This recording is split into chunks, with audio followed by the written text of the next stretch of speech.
For more than 100 years, one book has stood at the center of everything we think we know about the Yoruba past. Kings, wars, origins, the rise and fall of empires. Almost every modern story about Yoruba history traces back to it. But today, some people say that book got it wrong. They say Samuel Johnson was biased, that he pushed an Oyo-centered story, that he mixed myth with fact, that he even distorted Yoruba origins to fit Christian ideas. Some go as far as saying he destroyed Yoruba history, so which is it?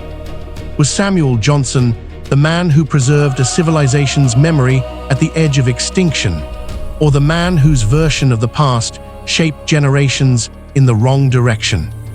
And here's the real question: what would Yoruba history look like today if he had never written at all? Because once you dig into this story, you realize it's not just about one historian. It's about identity, power, unity and division, and how history itself is created. So to understand why this debate even exists, we need to go back to the man behind the book, the world he lived in, and what pushed him to write Yoruba history in the first place.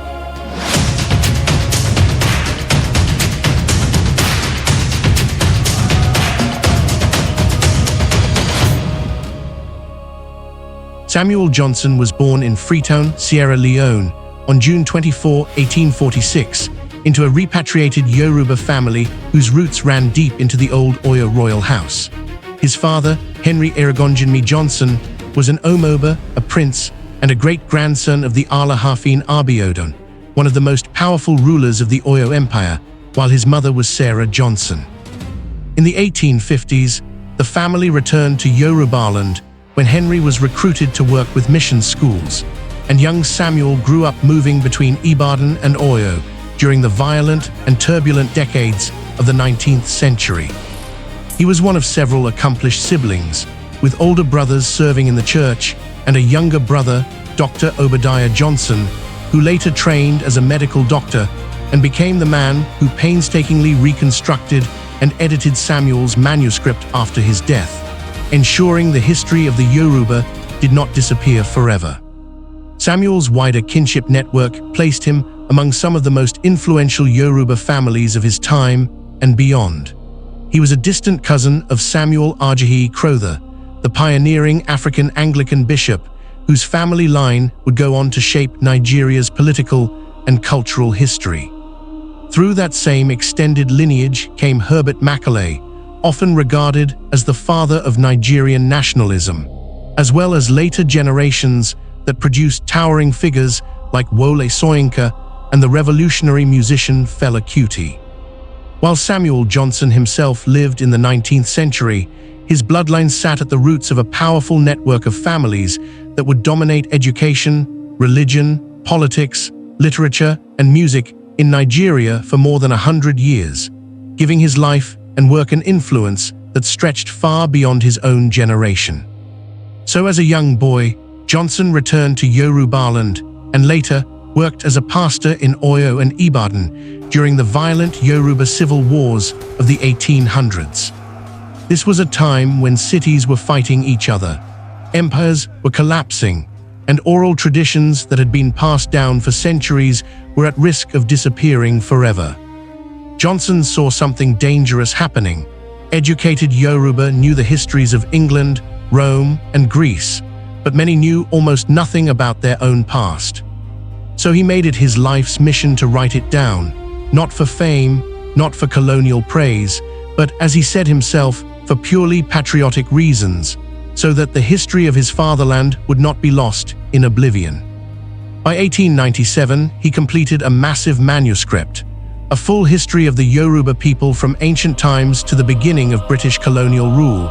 It covered origins, kings, empires, wars, religion, customs, language, everything. But writing the history was only the beginning, because what happened to Johnson's manuscript almost erased the story of the Yoruba people before it could even be shared. Johnson sent his manuscript to London through the Church Missionary Society, and it was misplaced, lost, for years. An entire civilization's recorded memory nearly vanished, because of colonial carelessness. Johnson himself died in 1901, never seeing his book in print. It was his brother, Obadiah Johnson, who later reconstructed the work from notes and surviving drafts. Even then, fate almost intervened again. The manuscript narrowly escaped destruction during World War I when the ship carrying it was intercepted. Finally, in 1921, more than 20 years after Johnson's death, the book was published, The History of the Yoruba. And from that moment on, Yoruba historiography was never the same. Scholars would later say that for the pre-colonial period, the entire framework of Yoruba history still rests largely on Johnson's work. It became the most comprehensive and authoritative reference ever produced on the Yoruba past. Almost every serious historian who came after him relied on it. But as time passed, cracks began to appear, and critics started asking hard questions. When the book finally reached the world, it quickly became the foundation of Yoruba history. But as scholars studied it more closely, they began noticing patterns that raised serious questions. This is where things start to get tricky. Samuel Johnson descended from Oyo royalty, and that shaped how he told the story. In his book, he openly stated that early Yoruba history was almost entirely the history of the Oyo division. According to him, other Yoruba groups were too small and insignificant in the early period to matter much. Power, in his telling, flowed from Oyo, and later shifted south during the 1800s. But modern historians pushed back. They pointed out that Eastern Yoruba groups like the Ijebu, Egba, Ekiti, and Ijesha were far from insignificant. Yet in Johnson's narrative, they received only brief mentions. Whole centuries of their histories were compressed into a few pages. While the story of Oyo and the 19th century wars took up hundreds. In fact, Johnson devoted more than 450 pages to the 19th century alone, but only about 77 pages to the previous 600 years. That imbalance shaped everything that followed. Later writers copied his structure, and Yoruba history, for decades, became largely an Oyo-Ibadan story. Many scholars now agree that Johnson elevated Oyo's role beyond what the evidence fully supports. But the question is, did he do this to deceive, or did he do it for another reason? Hold on to that thought, because it connects to something much deeper. The focus on Oyo wasn't the only part of Johnson's story that sparked debate, because the way he explained where the Yoruba people came from became even more controversial. Another major battleground is the story of Oduduwa, the ancestral founder of the Yoruba people. Johnson recorded the oral traditions that said Oduduwa came from the east. Many Yoruba interpreted this as Mecca or Arabia. But Johnson was uncomfortable with that. As a Christian minister educated in the 19th century, he struggled with the idea that Yoruba origins were tied to Islamic or Arab roots. So he proposed something else. He argued that the East actually meant Egypt, specifically Upper Egypt. And he went further. He suggested that the Yoruba ancestors were likely Coptic Christians, that they might have brought early Christian ideas with them into West Africa. To support this, he pointed to similarities between Yoruba stories and the Bible. Stories of creation, a great flood, and even the tale of Moremi sacrificing her son, which he compared to the story of Jesus. But modern historians largely reject this theory. There's no solid evidence linking Yoruba origins to Egypt, no proof of ancient Christian migration. Most research today shows that Yoruba civilization developed indigenously in West Africa over long periods of time. Johnson's Egyptian theory is now seen as a product of his era. At the time, many African intellectuals tried to connect their peoples to famous ancient civilizations: Egypt, Israel, the Near East. It was a way to push back against racist colonial claims that Africans had no deep history. But in doing so, Johnson likely projected his Christian worldview onto Yoruba origins. He even downplayed Oduduwa's role as a deity or divine figure, calling him a mythical personage instead. reframing him as a human migrant leader. To many traditionalists, this felt like a distortion, and critics argue that if Johnson got the foundation wrong, it casts doubt on everything built on top of it. But again, was this intentional manipulation, or was it a sincere attempt to interpret tradition through the knowledge of his time? Johnson's interpretations didn't stop with origins, as his views on war, society, and foreign influence also reflected the world he was writing from. In several parts of the book, British intervention is portrayed as bringing peace after decades of brutal Yoruba civil wars. Some readers feel he was too sympathetic to colonial authority, that he framed Europeans as rescuers rather than conquerors. This aligns with older colonial narratives that portrayed African societies as chaotic until Europeans arrived. Johnson also sometimes described Yoruba society as reacting to outside pressures rather than changing on its own. Again, a common idea in 19th century historical writing. But remember, Johnson was both a Yoruba patriot and a missionary-trained intellectual. He condemned things like human sacrifice and endless warfare, and he genuinely believed Christianity and Western education could help stabilize society. That worldview shaped how he told the story, not necessarily out of betrayal, but out of conviction. Still, from today's perspective, parts of his narrative feel dated and biased. Beyond perspective and belief, there was another challenge Johnson faced, one that every historian working with oral tradition must confront. Johnson relied heavily on oral history because there were no written Yoruba chronicles before the 1800s. And oral tradition has strengths, but also weaknesses. Memories fade, stories get exaggerated, heroes become legends, timelines shift. Later historians corrected some of Johnson's chronologies, adjusted dates of kings, revised sequences of events, sometimes found conflicting versions from different towns. Johnson himself often acknowledged these uncertainties.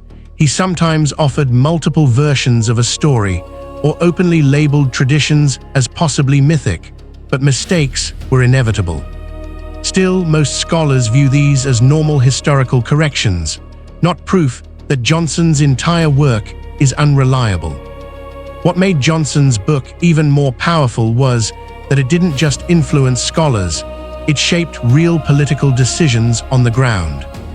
Here's where Johnson's influence went beyond books. During colonial indirect rule, British administrators relied on his history because it was the most comprehensive source available. Johnson's portrayal of Oyo as the historical center of Yoruba authority led the British to recognize the Alaafin of Oyo as a paramount ruler over other Yoruba regions. But this caused major resentment. Ibadan leaders protested, pointing out that in the 19th century, Ibadan had actually surpassed Oyo in power.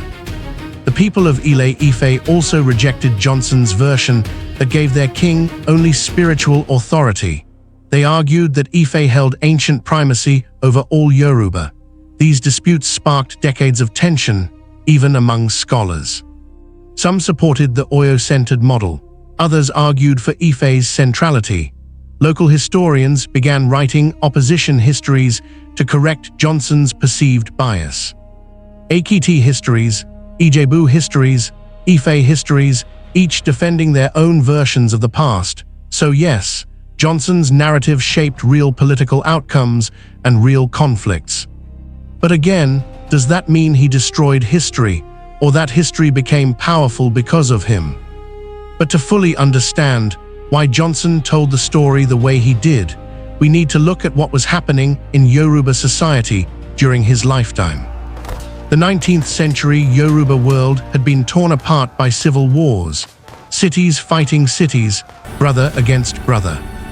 Johnson believed these wars happened because Yoruba had lost a sense of shared identity, so he searched the traditions for a story of unity, and he found it in the idea of a once unified Yorubaland under Oyo leadership. Whether fully accurate or not, it served a purpose. He highlighted traditions that showed all Yoruba tracing back to Oduduwa, and an old political order where Oyo held central authority. In his telling, the Ohoni of Ife became a spiritual leader, and the Alaafin of Oyo the political head. Modern scholars argue that this unified empire never truly existed, that Yorubaland was always a collection of independent states. But Johnson wasn't necessarily trying to invent history. He was trying to inspire unity, to present a shared heritage that could heal division and perhaps gain respect under colonial rule. In his mind, emphasizing Oyo's grandeur was a way to give the Yoruba a symbol of collective strength, not personal pride. Just as his Christian interpretations were his sincere attempts to reconcile faith with tradition, he admired Yoruba culture. He documented deities, rituals, proverbs, towns, and customs in rich detail. Far from dismissing them as superstition, he preserved them with care. Even with all these limitations and debates, one thing remains clear when we step back and look at the bigger picture. Despite all the criticisms, scholars overwhelmingly agree on one thing: without Samuel Johnson, Yoruba history would be far poorer. His book remains one of the most comprehensive works ever produced on the Yoruba people. Later historians built directly on his foundation, correcting errors, adding archaeology, refining chronologies, but always starting with Johnson. He interviewed elders who lived through the 1800s, captured memories that would have vanished by the mid-20th century. He preserved wars, king lists, traditions, and social structures that might otherwise be lost forever. Beyond politics, his work recorded everyday life: religion, customs, town organization, language, folklore. It became a cornerstone not just for historians, but for anthropologists, linguists, and cultural scholars. More importantly, Johnson proved something powerful: that Africans could write their own histories, that Yoruba civilization deserved serious documentation. At a time when colonial thinking dismissed African pasts as primitive or non-existent, his work forced both Nigerians and Europeans to confront the depth of Yoruba heritage. Parts of his book even entered popular memory.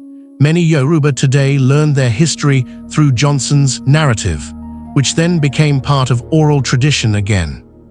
In a way, he reshaped how Yoruba identity itself was understood in the modern world. So when people argue today about whether Samuel Johnson saved or destroyed Yoruba history, the answer is far more complex than it first appears. Here's the honest answer: Samuel Johnson was not perfect. He was biased in places. He made speculative claims. He leaned toward Oyo. He interpreted origins through a Christian lens. He reflected colonial-era assumptions, but he also saved an enormous body of knowledge. Without him, there would likely have been no unified record of Yoruba history at all. The vacuum could have been filled by colonial writers with far worse distortions, or by fragmented oral memories slowly fading. Instead, Johnson gave the Yoruba a starting point, a foundation, one that scholars could challenge, refine, and expand. That's how history grows, not by erasing early work, but by building on it, correcting it, deepening it. Even those who disagree with Johnson rely on him. His critics wrote their own histories in response to his, which proves how central his work remains. So when people say Samuel Johnson destroyed Yoruba history, what they really mean is that he shaped it, powerfully, imperfectly, but undeniably. He wasn't a neutral machine recording facts. He was a human being, a patriot, a Christian, a product of his time, trying to preserve a civilization's memory while healing a fractured people. And in doing so, he created the foundation of modern Yoruba historiography. The real lesson here isn't that Johnson was right about everything. It's that history is never simple. It's built from memory, interpretation, politics, and purpose, and every generation revisits it, re-questions it, rewrites parts of it, but always in conversation with what came before. Without Samuel Johnson, that conversation might never have begun. And today's debates about Yoruba origins, unity, and political authority all trace back to the ground he first laid. Which raises a bigger question. Can we ever fully separate myth from history, or are they always intertwined in how societies remember themselves? And if Johnson hadn't written his book, who would have told the story instead? And if you're curious about those competing reconstructions of Yoruba history, there's already a full documentary on the channel that goes deeper into it. Was there ever truly a unified Yoruba empire? Or has much of what we believe been shaped more by politics and memory than by evidence? You can click here to watch that story now, because the debate over Yoruba origins and power didn't end with Samuel Johnson. In many ways, it was only just beginning.